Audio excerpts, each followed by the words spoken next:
തെരഞ്ഞെടുപ്പ് ഗോധയിൽ ഇനി സൈബർ യുദ്ധം. മുഖ്യമന്ത്രി ഉമ്മൻചാണ്ടിയും പ്രതിപക്ഷ നേതാവ് VS അച്യുതാനന്ദനും നേർക്കുനേർ. മുഖ്യമന്ത്രി ഉമ്മൻചാണ്ടിക്ക് ചോദ്യങ്ങൾ മാത്രമേ ഉള്ളൂ, ഉത്തരങ്ങളില്ലെന്ന് VS അച്യുതാനന്ദൻ. എന്നാൽ പ്രതിപക്ഷ നേതാവട്ടെ നട്ടാൽ കുരുക്കാത്ത നുണകൾ പറഞ്ഞുകൊണ്ട് ജനങ്ങളെ വഞ്ചിക്കുകയാണെന്ന് ഉമ്മൻചാണ്ടി. ഒപ്പം പിണറായി വിജയന്റെ നിലപാടറിയാൻ ചോദ്യാവലിയുമായി ആഭ്യന്തരമന്ത്രി രമേശ് ചെന്നിത്തലയും. സ്വാഗതം കേരള ബാലറ്റിലേക്ക്.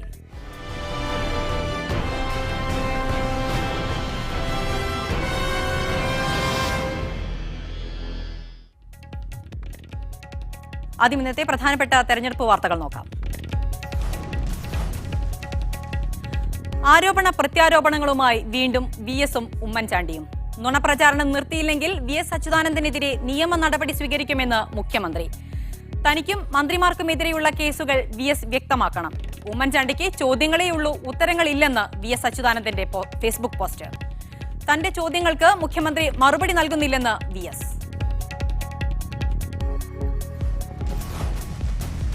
മണ്ണാർക്കാട്ടെ മുസ്ലിം ലീഗ് സ്ഥാനാർത്ഥി N ഷംസുദ്ദീനെ തോൽപ്പിക്കണമെന്ന് കാന്തപുരം AP അബൂബക്കർ മുസലിയാർ. ഏതെങ്കിലും ഒരു കക്ഷിയെ പിന്തുണയ്ക്കുന്നുവെന്ന നയം സംഘടനയ്ക്കില്ല. സംഘടനയെ സഹായിക്കുന്നവർക്ക് വോട്ട് ചെയ്യുന്നതാണ് നയമെന്നും കാന്തപുരം. ഇടതുമുന്നണിക്ക് പ്രതീക്ഷിച്ച രീതിയിൽ അങ്ങോട്ട് കടക്കാൻ കഴിഞ്ഞിട്ടില്ല. അതൊരു യാഥാർത്ഥ്യമാണ്. കാരണം ഇത് സീറ്റ് നിഷേധിച്ചതിൽ പ്രതിഷേധമുണ്ടെന്ന ജോസ് തെറ്റിയിൽ. അങ്കമാലിയിൽ തന്റെ പിന്മാറ്റം LDFന്റെ മുന്നേറ്റത്തെ ബാധിച്ചു. UDF തെരഞ്ഞെടുപ്പ് പ്രചാരണത്തിന് പണം നൽകിയത് ഗൗതം അദാനിയെന്ന് MA ബേബി.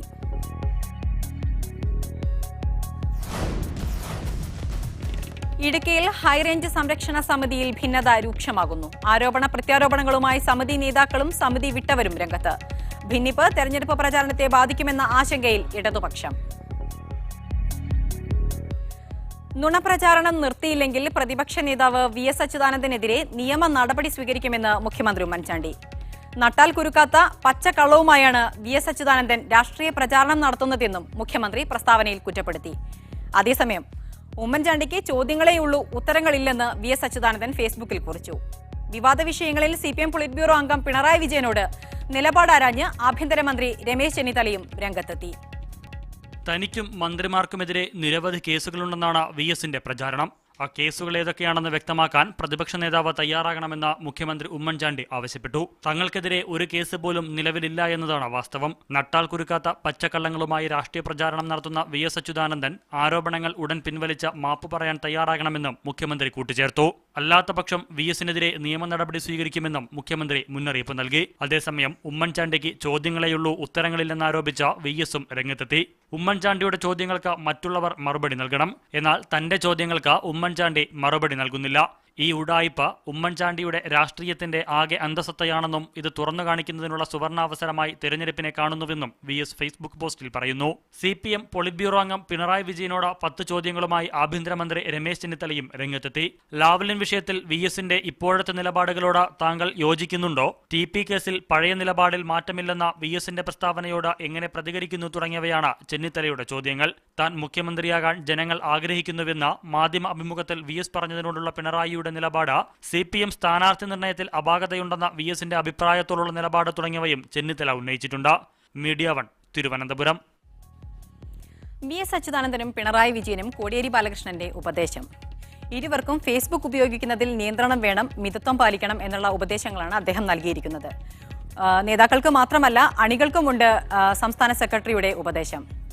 ഇത്തരത്തിലുള്ള പ്രചാരണങ്ങൾ നടത്തുന്നത് ഫേസ്ബുക്കിലൂടെ നമ്മളെ ആശയങ്ങൾ വ്യക്തിപരമായി പ്രചോദിപ്പിക്കുന്നതിന് ഒരു ഘടകമായേക്കാം. പക്ഷേ അത് തലം മാറുമ്പോൾ ജനങ്ങൾക്ക് അത് ആശങ്കയുണ്ടാക്കും. ഇത് ഒരു തരത്തിലും പാർട്ടിക്കോ പ്രസ്ഥാനത്തിനോ ഗുണം ചെയ്യുകയില്ലെന്നും കോടിയേരി ബാലകൃഷ്ണൻ കണ്ണൂരിൽ പറഞ്ഞു. ഓരോരുത്തരുടെ വികാര പ്രകടനങ്ങൾ നടത്തുന്ന ഒരു വേദിയാക്കി സോഷ്യൽ മീഡിയയെ ഉപയോഗിക്കുന്നത് വ്യക്തിപരമായി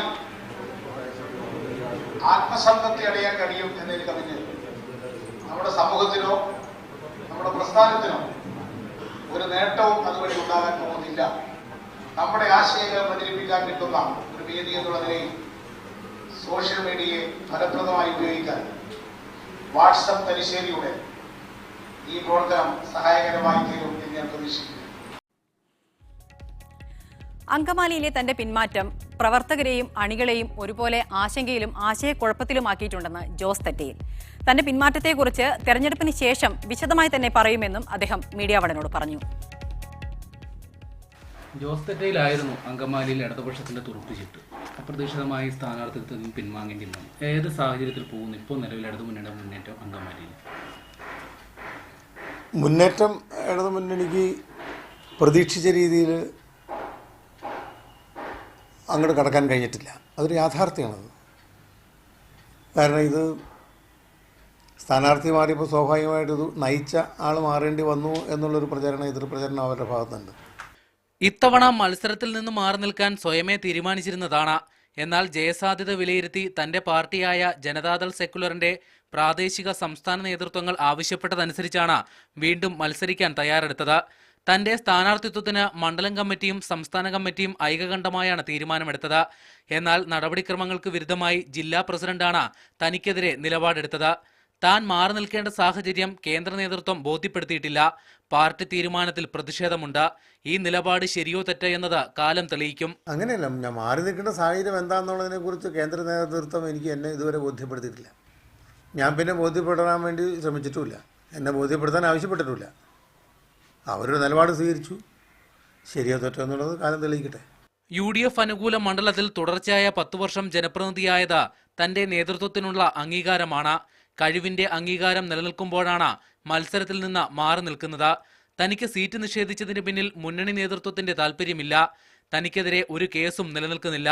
പ്രചാരണ രംഗത്ത് തന്റെ സാന്നിധ്യമുണ്ടെന്നും തന്റെ വികസന നേട്ടങ്ങൾ നിരത്തിയാണ് ഇടതുമുന്നണി മണ്ഡലത്തിൽ വോട്ട് ചോദിക്കുന്നതെന്നും ജോസ് തെറ്റയിൽ പറഞ്ഞു. ക്യാമറാമാൻ അഫ്സൽ രാജിനൊപ്പം പ്രേംലാൽ, മീഡിയ വൺ, കൊച്ചി. UDFന് തെരഞ്ഞെടുപ്പ് പ്രചാരണത്തിനുള്ള പണം നൽകിയത് ഗൗതം അദാനിയാണെന്ന് CPM പൊളിറ്റ് ബ്യൂറോ അംഗം MA ബേബി. വിഴിഞ്ഞം പദ്ധതി അദാനിക്ക് നൽകിയതിന്റെ പ്രതിഫലമായാണ് പണം നൽകിയതെന്നും MA ബേബി പറഞ്ഞു. മലപ്പുറത്തെ മഞ്ചേരിയിൽ നടന്ന തെരഞ്ഞെടുപ്പ് കൺവെൻഷനിൽ സംസാരിക്കുകയായിരുന്നു MA ബേബി. സംസ്ഥാന സർക്കാരിന് വലിയ നഷ്ടവും അദാനി ഗ്രൂപ്പിന് ലാഭവും ഉണ്ടാകുന്ന വിധമാണ് വിഴിഞ്ഞം പദ്ധതിയുടെ കരാർ നടപ്പിലാക്കിയതെന്ന് MA ബേബി പറഞ്ഞു. തെരഞ്ഞെടുപ്പിൽ UDFനെ സഹായിക്കുന്നത് സംബന്ധിച്ച ചർച്ചകൾ നടന്നത് എറണാകുളം MP-യുടെ വീട്ടിൽ വെച്ചാണെന്നും അദ്ദേഹം കൂട്ടിച്ചേർത്തു. വളർച്ച ഇങ്ങനെയാണ്. അദാനിയെ രഹസ്യമായിട്ട് എറണാകുളത്ത് നിന്നുള്ള ലോക്സഭാ മെമ്പർ, അങ്ങനെ ഞാൻ പറയുന്നു, അദ്ദേഹത്തിന്റെ വീട്ടിൽ വെച്ച് ഉമ്മൻചാണ്ടി കാണുന്നു, ധാരണയുണ്ടാക്കുന്നു, ധാരണാപത്രത്തിന്റെ കരട് അവിടെ വെച്ച് തീരുമാനിക്കുന്നു. ഭൂരഹിതർക്ക് ഭൂമി നൽകാത്ത UDF സർക്കാർ സന്തോഷ് മാധവനും വിജയ് മല്യയ്ക്കും ഭൂമി നൽകിയത് സർക്കാരിന്റെ സമീപനത്തിന്റെ ഭാഗമാണെന്നും അദ്ദേഹം പറഞ്ഞു. നിരവധി വ്യവസായികളുടെ സഹായം കൊണ്ടാണ് വലിയ ഫ്ലക്സുകൾ അടങ്ങുന്ന ബോർഡുകൾ UDF സ്ഥാപിച്ചത്. മുസ്ലിം ലീഗ്, കോൺഗ്രസ് പ്രവർത്തകരെ CPM-ലേക്ക് കൊണ്ടുവരുന്നതിന് പ്രവർത്തകർ പ്രത്യേകം ശ്രദ്ധ ചെലുത്തണമെന്നും അദ്ദേഹം കൂട്ടിച്ചേർത്തു. Media one, Malappuram. മണ്ണാർക്കാട്ടെ UDF സ്ഥാനാർത്ഥി അഡ്വക്കേറ്റ് N ഷംസുദ്ദീനെ പരാജയപ്പെടുത്തണമെന്ന് കാന്തപുരം AP അബൂബക്കർ മുസ്ലിയാർ. 2 സുന്നി പ്രവർത്തകർ കൊലപ്പെടുത്തിയ കേസിൽ പ്രതികൾക്ക് ജാമ്യം വാങ്ങിക്കൊടുത്തത് ഷംസുദ്ദീൻ മുൻകൈയെടുത്തതുകൊണ്ടാണ് ഇത്തരത്തിലൊരു നിലപാട് സ്വീകരിക്കാൻ കാന്തപുരം ആഹ്വാനം ചെയ്തത്. മണ്ണാർക്കാട് കല്ലാങ്കുഴിയിൽ EK വിഭാഗം സുന്നികളുമായുണ്ടായ സംഘർഷത്തിൽ 2 AP പ്രവർത്തകർ കൊല്ലപ്പെട്ടിരുന്നു. ഈ സംഭവത്തിൽ പ്രതികൾക്ക് അനുകൂലമായി അഡ്വക്കേറ്റ് N ഷംസുദ്ദീൻ ഇടപെട്ടെന്ന കാരണം ചൂണ്ടിക്കാട്ടിയാണ് അദ്ദേഹത്തെ തോൽപ്പിക്കാൻ കാന്തപുരം ആഹ്വാനം നൽകിയത്. മണ്ണാർക്കാട് 2 മനുഷ്യന്മാരെ കൊന്നിട്ട് അറസ്റ്റ് ചെയ്തു. 2-ാം ദിവസം ജാമ്യത്തിൽ വിട്ടിട്ട് പിന്നെയും അവർക്ക് നടക്കുകയാണ് നമ്മുടെ ആളുകൾ ആക്രമിച്ചത്. അതിന് ഫുള്ളായിട്ട് സഹായം ചെയ്തു കൊടുത്ത ഒരു MLA ഉണ്ട്. നിങ്ങളെ അയാളെ ജയിപ്പിക്കാൻ പാടില്ല എന്ന് പറയുന്നുണ്ട്, ശക്തമായിട്ട് പറയുന്നുണ്ട്. ഒരു കാലത്തും അയാളെ ജയിപ്പിക്കാൻ പാടില്ല, അയാൾ ഈ രാജ്യത്തിന്റെ ദ്രോഹിയാണ്. ഏതെങ്കിലും പ്രത്യേക കക്ഷിക്ക് പിന്തുണ നൽകുന്ന നയമില്ലെന്നും സംഘടനയെ സഹായിക്കുന്നവർക്ക് വോട്ട് ചെയ്യലാണ് നയമെന്നും കാന്തപുരം പറഞ്ഞു. പ്രത്യേക കക്ഷിയെ തെരഞ്ഞെടുക്കുക എന്ന ഒരു നയം ഞങ്ങൾ പ്രഖ്യാപിച്ചിട്ടില്ല. സുന്നത്ത് ജമാഅത്തും നമ്മുടെ സംഘടനക്കും നമ്മുടെ പ്രസ്ഥാനത്തിനും ഗുണം വാഗ്ദാനം ചെയ്യുന്ന, ഗുണം ലഭിക്കുന്ന ആളുകളെ നോക്കി തെരഞ്ഞു നോക്കി അവർക്ക് വോട്ട് ചെയ്യുക എന്നാണ് ഞങ്ങളുടെ നയം. വഖഫ് ബോർഡിനെ ചിലർ കുത്തകയാക്കി വെച്ചിരിക്കുകയാണെന്നും AP അബൂബക്കർ മുസ്ലിയാർ ആരോപിച്ചു. Media one, Kozhikode. ഇടുക്കിയിൽ ഹൈറേഞ്ച് സംരക്ഷണ സമിതിയിൽ ഭിന്നത രൂക്ഷമാകുന്നു. ആരോപണ പ്രത്യാരോപണങ്ങളുമായി സമിതി നേതാക്കളും സമിതി വിട്ടവരും പരസ്യമായി രംഗത്ത് വന്നു. സമിതിയിലെ ഈ ഭിന്നിപ്പ് തെരഞ്ഞെടുപ്പ് പ്രചാരണത്തെ ബാധിക്കുമോ എന്ന ആശങ്കയിലാണ് ഇടതുപക്ഷം. കഴിഞ്ഞ കുറേ ദിവസങ്ങളായി ഇടുക്കിയിൽ ഹൈറേഞ്ച് സംരക്ഷണ സമിതിയിൽ നിന്ന് ചിലർ രാജിവെച്ചിരുന്നു. എന്നാൽ രാജിവെച്ചവർക്ക് തങ്ങളുമായി യാതൊരു ബന്ധവുമില്ല എന്ന നിലപാടാണ് സമിതിക്കുള്ളത്. നിങ്ങൾ ഈ രാജിവെച്ചു പോയി എന്ന് പറയുന്ന ആളുകൾ ഞങ്ങളുമായി ഒരു സമയത്തും സഹകരിച്ചിട്ടുള്ള ഒരാളല്ല. ജോയ്സ് ജോർജിന്റെ പ്രസ്താവനയ്ക്ക് പിന്നാലെ സമിതിയുടെ സമരപരിപാടികളിൽ തങ്ങൾ പങ്കെടുക്കുന്ന ചിത്രങ്ങൾ ഉൾപ്പെടെ ഉയർത്തിയാണ് സമിതി വിട്ടവർ മാധ്യമങ്ങളെ കണ്ടത്. കട്ടപ്പന പഞ്ചായത്ത് മിനി സ്റ്റേഡിയത്തിൽ നടന്ന 48 മണിക്കൂർ കൂട്ട ഉപവാസ സമരത്തിൽ പങ്കെടുത്തതിന്റെ ഫോട്ടോ അതിന്റെ തെളിവായി ഞാനിവിടെ ഹാജരാക്കുകയാണ്. സമിതി ഇടതുപക്ഷത്തിന്റെ ഘടകകക്ഷിയായി പ്രവർത്തിക്കുന്നുവെന്നും വർഗീയമായി ചിന്തിക്കുന്നുവെന്നും ഇവർ പറയുന്നു. ഈ നിയമസഭാ തെരഞ്ഞെടുപ്പിൽ സമിതി രക്ഷാധികാരി ആർ മണിക്കുട്ടനെ ഇടതു പിന്തുണയോടെ സ്ഥാനാർത്ഥിയാക്കാൻ സമിതിയിൽ ധാരണയുണ്ടായിരുന്നതായും അത് ചിലർ അട്ടിമറിക്കുകയായിരുന്നുവെന്നുമാണ് സമിതി വിട്ടവർ പറയുന്നത്. തിരഞ്ഞെടുപ്പ് അടുത്ത സാഹചര്യത്തിൽ സമിതിയിലുണ്ടായ പൊട്ടിത്തെറിയെ ഗൗരവത്തിൽ തന്നെയാണ് ഇടതുമുന്നണി കാണുന്നത്. ഇടുക്കി നിയോജക മണ്ഡലത്തിൽ ശക്തമായി സ്വാധീനമുള്ള സമിതിയുടെ പിന്തുണ ഇടതുമുന്നണിക്കാണ്. ബിജു തറയിൽ, മീഡിയ 1 ഇടുക്കി. CPM മുസ്ലിം ലീഗ് സംഘർഷമുണ്ടായ മലപ്പുറം ജില്ലയിലെ താനൂരിലെ വിവിധ സ്ഥലങ്ങൾ പ്രതിപക്ഷ നേതാവ് VS അച്യുതാനന്ദൻ സന്ദർശിച്ചു. പരാജയഭീതി മൂലമാണ് ലീഗ് അതിക്രമങ്ങൾ നടത്തുന്നതെന്ന് VS അച്യുതാനന്ദൻ കുറ്റപ്പെടുത്തി. താനൂരിൽ നടന്ന തെരഞ്ഞെടുപ്പ് കൺവെൻഷനിലും VS അച്യുതാനന്ദൻ പങ്കെടുത്തു. കഴിഞ്ഞ ഏതാനും ദിവസങ്ങളായി മലപ്പുറം ജില്ലയിലെ താനൂർ മണ്ഡലത്തിലെ വിവിധ സ്ഥലങ്ങളിൽ CPM ലീഗ് സംഘർഷം തുടരുകയാണ്. സംഘർഷത്തിൽ നിരവധി പേർക്ക് പരിക്കേൽക്കുകയും വലിയ നാശനഷ്ടം സംഭവിക്കുകയും ചെയ്തിരുന്നു. ഇന്നലെ അക്രമം നടന്ന കോരമാൻ കടപ്പുറമാണ് VS സന്ദർശിച്ചത്. താനൂരിൽ നടന്ന തെരഞ്ഞെടുപ്പ് കൺവെൻഷനിൽ ലീഗിനെതിരെ രൂക്ഷ വിമർശമാണ് VS ഉന്നയിച്ചത്. തെരഞ്ഞെടുപ്പ് പ്രവർത്തനം മര്യാദയ്ക്ക് മുന്നോട്ട് കൊണ്ടുപോകാൻ കഴിയാത്ത വിഷയത്തിൽ ലീഗ് പ്രവർത്തകരും അവരുടെ കൂടെയുള്ള ലീഗ് ഗുണ്ടകളും UDFന്റെ കക്ഷികളുമെല്ലാം ചേർന്ന് സ്വതന്ത്രമായ തെരഞ്ഞെടുപ്പ് പ്രവർത്തനം നടത്താൻ സമ്മതിക്കില്ല എന്ന നിലയിലുള്ള സമീപനമാണ് എടുത്തിട്ടുള്ളത്. താനൂരിലെ സംഘർഷ സാധ്യത കണക്കിലെടുത്ത് VSന് പോലീസ് കനത്ത സുരക്ഷയാണ് ഒരുക്കിയത്. മീഡിയ 1 മലപ്പുറം. ഇടവേള.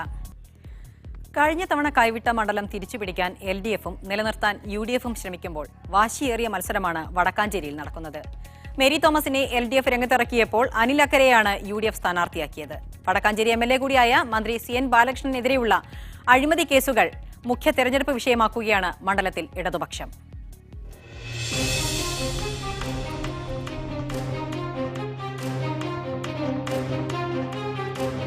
വടക്കാഞ്ചേരി മണ്ഡലത്തിലെ LDF സ്ഥാനാർത്ഥി ഇന്ന് തൃശൂർ വടക്കാഞ്ചേരി മണ്ഡലത്തിൽപ്പെട്ട കോട്ടയക്കാട് ഭാഗത്താണ് ഇന്ന് വീടുകൾ കയറി വോട്ട് ചോദിക്കുന്നത്.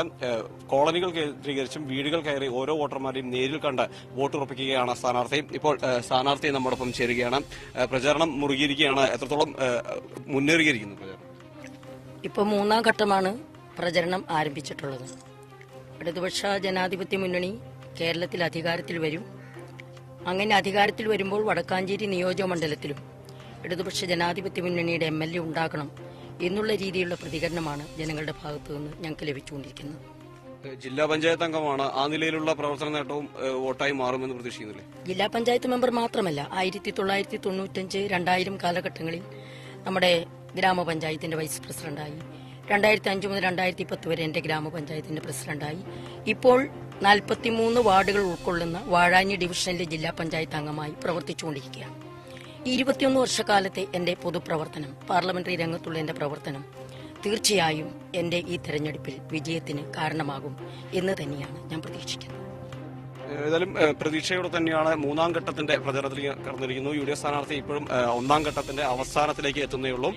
3ാം ഘട്ടത്തിലേക്ക് എത്തിയതിന്റെ ആത്മവിശ്വാസം, പ്രചരണം വളരെയധികം മുന്നോട്ട് പോയെന്നുള്ള ആത്മവിശ്വാസം തന്നെയാണ് ഇടതുപക്ഷത്തിന്റെ വടക്കാഞ്ചേരിയിലെ പ്രചരണം മുന്നോട്ട് പോകുന്നത്.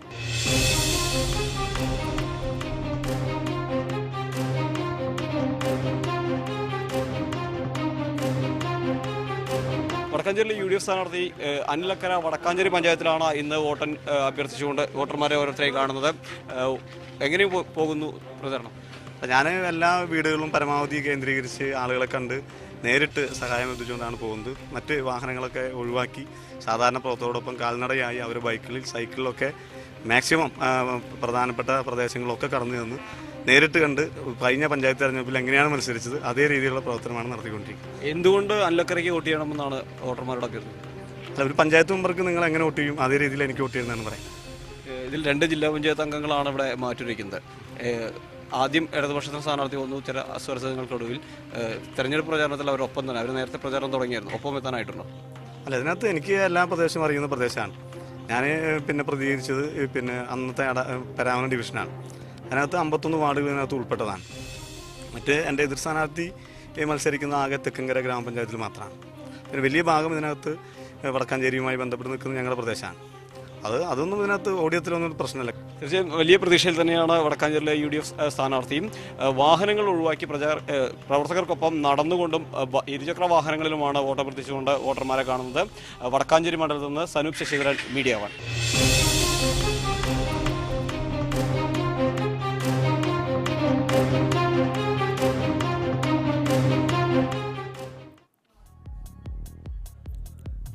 തെരഞ്ഞെടുപ്പ് ഗാനങ്ങൾക്കും പാരഡി പാട്ടുകൾക്കുമൊന്നും ഈ തെരഞ്ഞെടുപ്പിൽ വലിയ പ്രസക്തിയില്ല. പക്ഷേ സ്വന്തമായി പാട്ടുപാടി വോട്ട് ചോദിച്ചെത്തുന്ന ഒരു സ്ഥാനാർത്ഥിയുണ്ട് കോഴിക്കോട്ട്. കോഴിക്കോട് ജില്ലയിലെ ബേപ്പൂർ മണ്ഡലത്തിൽ മത്സരിക്കുന്ന UDF സ്ഥാനാർത്ഥി ആദം മുൽസി. അദ്ദേഹം പാട്ടുപാടി മണ്ഡലം പിടിക്കാൻ ഒരുങ്ങിയാണ് രംഗത്തെത്തിയിരിക്കുന്നത്. ഞാൻ ആദം മുൽസി, ബേപ്പൂർ UDF സ്ഥാനാർത്ഥി. ഞാനൊരു ഗായകനല്ല, എന്നിരുന്നാലും നിങ്ങൾ സ്വീകരിക്കുമെന്ന വിശ്വാസത്തോടെ. ഒരവസരം തന്നാൽ നാട്ടിൽ വികസനം കാണിക്കാം. ഞാൻ പറയും വാക്കുകളോ മുഴുവൻ ഇവിടെ നടത്തിയിടാം.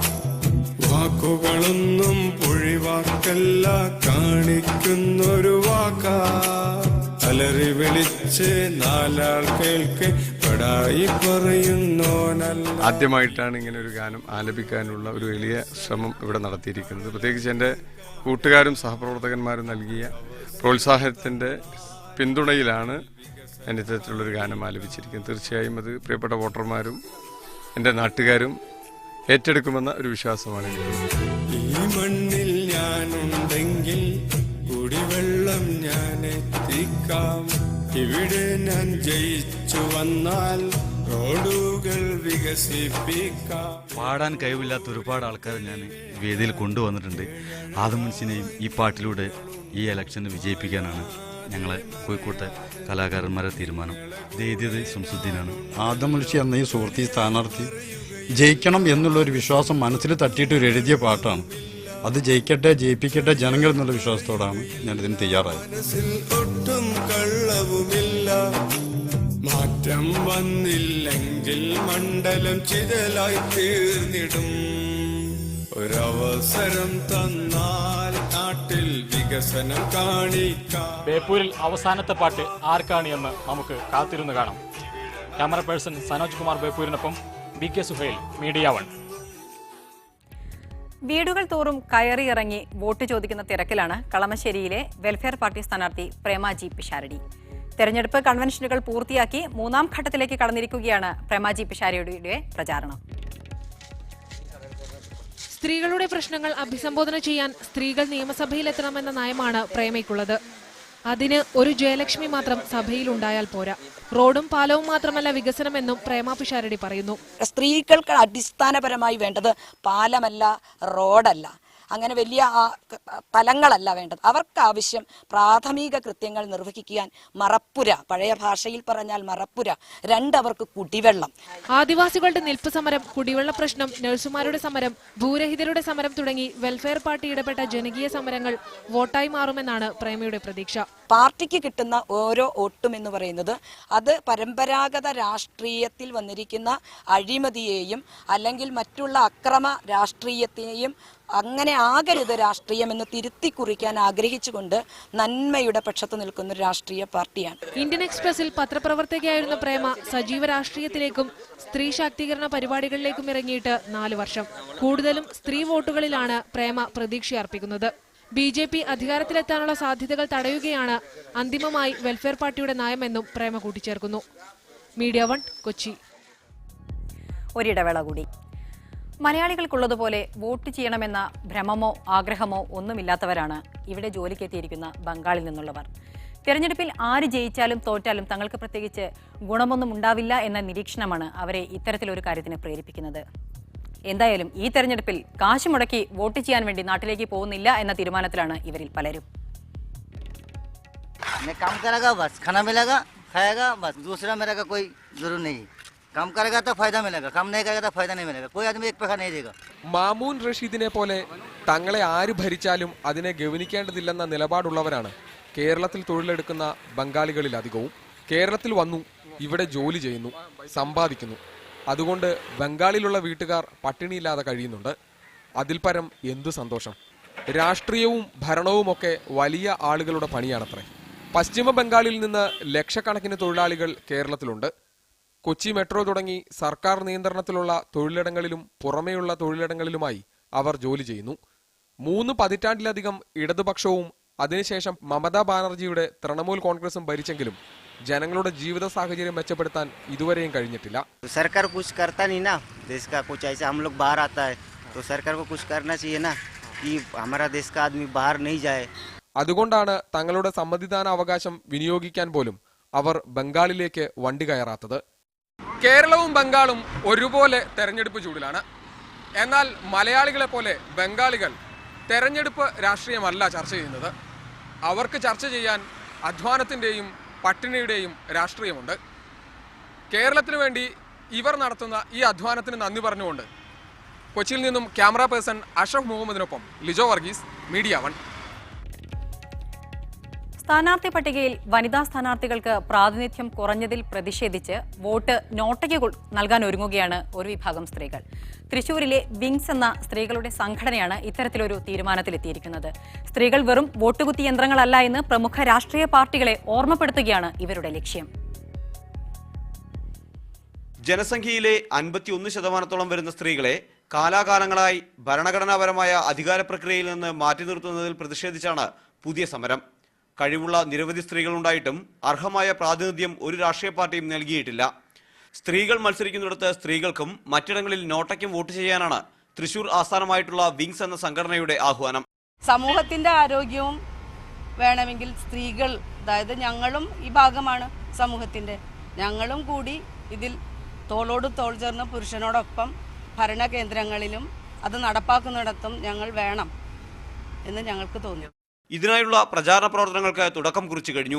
സോഷ്യൽ മീഡിയ വഴിയാണ് ആദ്യഘട്ടത്തിൽ പ്രചാരണം. ഞങ്ങൾ സോഷ്യൽ മീഡിയയിലുള്ള ക്യാമ്പയിൻ ഇനി ശക്തമായിട്ട് തന്നെ തുടരും. പക്ഷെ അതിനൊപ്പം തന്നെ പൊതുമണ്ഡലങ്ങളിലേക്ക് ഇറങ്ങിയിട്ട് പൊതുയിടങ്ങളിലേക്ക് ഇറങ്ങിയിട്ടുള്ള വാഹന പ്രചരണ ജാഥ, ആ രീതിയിലുള്ള ക്യാമ്പയിനിങ്ങിനെ കുറിച്ചുകൂടി വിങ്സ് ആലോചിക്കുന്നുണ്ട്. അടുത്ത നിയമസഭാ തിരഞ്ഞെടുപ്പാകുമ്പോഴേക്കും സ്ത്രീകളുടെ രാഷ്ട്രീയ പാർട്ടി രൂപീകരിക്കാനും വിങ്സിന് പദ്ധതിയുണ്ട്. സനൂപ് ശശിധരൻ, മീഡിയ 1, തൃശൂർ. ഇന്നത്തെ കേരള ബാലറ്റ് ഇവിടെ പൂർണ്ണമാവുകയാണ്. ഇനി നാളെ വൈകുന്നേരം ഇതേ സമയത്ത് തെരഞ്ഞെടുപ്പ് വാർത്തകളുമായി കേരള ബാലറ്റ് ഉണ്ടാകും. ഇനി ഈവനിംഗ് ന്യൂസ്.